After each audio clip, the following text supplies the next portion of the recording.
اپنی بہادری اور جرات کے لیے مشہور برے صغیر کے پہلے آزادی پسند جنگجو مانے جانے والے شیر میسور اور شیر مشرق کہلانے والے ٹیپو سلطان کون تھے؟ السلام علیکم ناظرین، ٹیپو سلطان 20 نومبر 1750 عیسوی بمطابق 20 ذی الحجہ بروز جمعہ 1163 ہجری کو دیوانہلی میں پیدا ہوئے۔ موجودہ دور میں یہ بنگلور دیہی ضلع کا مقام ہے جو بنگلور شہر کے 33 کلومیٹر شمال میں واقع ہے۔ وہ فاطمہ فخر النساء اور میسور کے سلطان حیدر علی کے ہاں پیدا ہوئے۔ ٹیپو سلطان کا نام آرکٹ کے بزرگ ٹیپو مستان اولیاء کے نام پر ہے۔ انہیں اپنے دادا کے نام فتح محمد کی مناسبت سے فتح علی بھی کہا جاتا تھا۔ ٹیپو سلطان کا پورا نام سلطان فتح علی صاحب ٹیپو تھا۔ آپ کے والد سلطان حیدر علی نے جنوبی ہند میں 50 سال تک انگریزوں کو بزور طاقت روکے رکھا اور کئی بار انگریز افواج کو شکست فاش بھی دی۔ ناظرین، ناخواندہ ہونے کی وجہ سے سلطان حیدر علی اپنے بڑے بیٹے کو شہزادوں کی تعلیم دینے اور فوجی اور سیاسی امور کے بارے میں تربیت دینا چاہتے تھے۔ 17 سال کی عمر سے ہی ٹیپو سلطان کو اہم سفارتی اور فوجی مشنوں کا آزادانہ چارج دیا گیا۔ وہ ان جنگلوں میں اپنے والد کا دایاں بازو تھے جہاں سے حیدر علی جنوبی ہندوستان کے سب سے طاقتور حکمران بن کر ابھرے۔ ٹیپو کے والد حیدر علی میسور کی بادشاہی میں ایک فوجی افسر تھے جو 1761 میں میسور کے حقیقی حکمران بنے، جبکہ ان کی والدہ فاطمہ فخر النساء گورنر میر معین الدین کی بیٹی تھی۔ سلطان حیدر علی نے ٹیپو سلطان کو اردو، فارسی، عربی، کنڈا، قرآن، اسلامی فقہ، گھڑ سواری، تیر اندازی اور باڑ لگانے جیسے مضامین کی ابتدائی تعلیم دینے کے لیے قابل اساتذہ کو مقرر کیا۔ ٹیپو سلطان کو اپنے والد کی ملازمت کے دورانیے میں فرانسیسی افسروں نے فوجی حکمت عملی کی تربیت دی تھی۔ 15 سال کی عمر میں انہوں نے 1766 میں پہلی میسور کی جنگ میں انگریزوں کے خلاف اپنے والد کا ساتھ دیا۔ ناظرین، ٹیپو سلطان نے 16 سال کی عمر میں 1767 میں کرناٹک کے حملے میں گھڑ سوار دستے کی کمانڈ کی۔ الیگزینڈر بیٹسن، جس نے چوتھی میسور کی جنگ پر ٹیپو سلطان جنگ کی ابتدا اور طرز عمل کے عنوان سے ایک کتاب شائع کی، نے ٹیپو سلطان کو اس طرح بیان کیا: ٹیپو سلطان کا قد تقریباً 5 فٹ 8 انچ تھا۔ ان کی گردن چھوٹی مربع کندھے تھے، ان کے پاؤں اور ہاتھ چھوٹے تھے، ان کی بڑی بڑی آنکھیں تھیں، چھوٹی خمدار بھویں اور ناک بھی تھوڑی خمدار تھی۔ ٹیپو سلطان کا رنگ صاف تھا اور ان کے چہرے کا عمومی اظہار وقار سے خالی نہیں تھا۔ ناظرین، 1779 میں انگریزوں نے فرانس کے زیر کنٹرول ماہے کی بندرگاہ پر قبضہ کر لیا، جسے ٹیپو سلطان نے اپنی حفاظت میں رکھا تھا۔ اس کے دفاع کے لیے کچھ فوجی فراہم کیے تھے۔ جواب میں سلطان حیدر نے کرناٹک پر حملہ شروع کیا، جس کا مقصد انگریزوں کو مدارس سے بھگانا تھا۔ 25 ستمبر 1780 میں اس مہم کے دوران ٹیپو سلطان کو حیدر علی نے 10,000 آدمیوں اور 18 بندوقوں کے ساتھ کرنل بیلی کو روکنے کے لیے روانہ کیا، جو سر ہیکٹر مونرو کے ساتھ شامل ہونے کے لیے جا رہا تھا۔ پولیلور کی لڑائی میں ٹیپو سلطان نے فیصلہ کن طور پر بیلی کو شکست دی۔ 360 یورپیوں میں سے تقریباً 200 زندہ پکڑے گئے اور سپاہیوں کو، جو کہ تقریباً 3,800 آدمی تھے، بہت زیادہ جانی نقصان اٹھانا پڑا۔ ادھر مونرو بیلی کے ساتھ شامل ہونے کے لیے ایک علیحدہ فوج کے ساتھ جنوب کی طرف بڑھ رہا تھا، لیکن شکست کی خبر سن کر وہ کانچی پورم کے پانی کے ٹینک میں اپنا توپ خانہ چھوڑ کر مدارس کی طرف پیچھے ہٹنے پر مجبور ہو گیا۔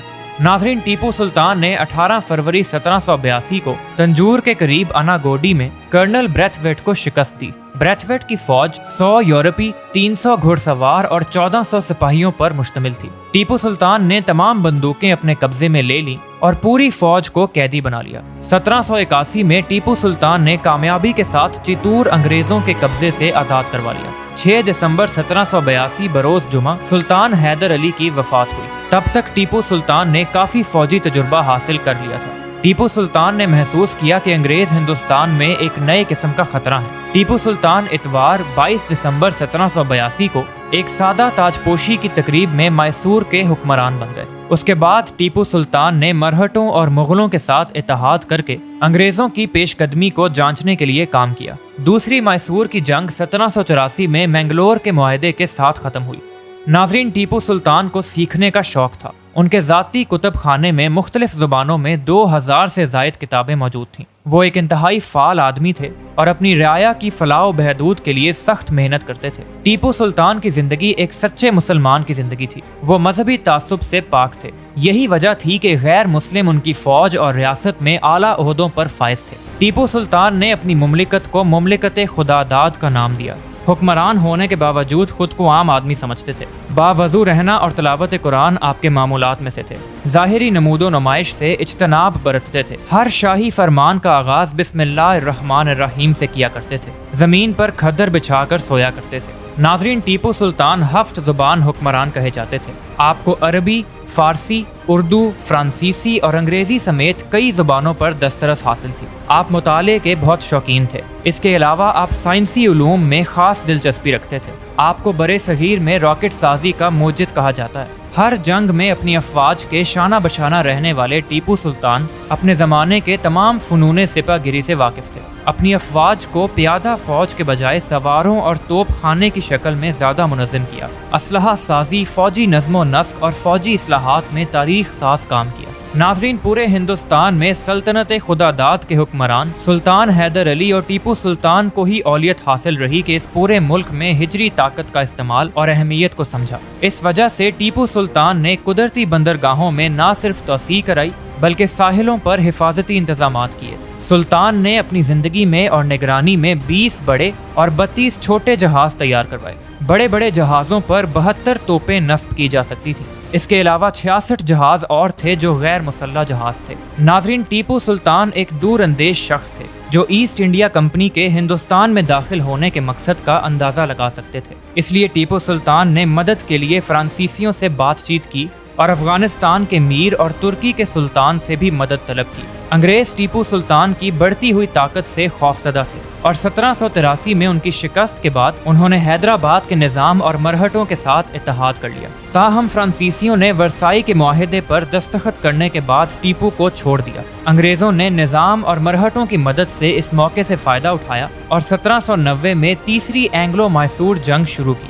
ناظرین، 1789 میں ٹیپو سلطان نے کوچین میں 2 ڈچ افسروں کے زیر قبضہ قلعوں کے دھرم راجا کی طرف سے حاصل کرنے پر اختلاف کیا۔ دسمبر 1789 میں ٹیپو سلطان نے کوئمبٹور میں فوجیں جمع کی اور 28 دسمبر کو یہ جانتے ہوئے کہ ٹریونکور برطانوی ایسٹ انڈیا کمپنی کا اتحادی ہے، ٹریونکور کی خطوط پر حملہ کیا۔ ٹریونکور کی فوج کی سخت مزاحمت کی وجہ سے ٹیپو سلطان ٹریونکور لائنوں کو توڑنے میں ناکام رہے اور ٹریونکور کے مہاراجا نے ایسٹ انڈیا کمپنی سے مدد کی اپیل کی۔ جواب میں لارڈ کارنوالیس نے کمپنی اور برطانوی فوجی دستوں کو متحرک کیا اور ٹیپو کی مخالفت کے لیے مراٹھوں اور نظام حیدرآباد کے ساتھ اتحاد قائم کیا۔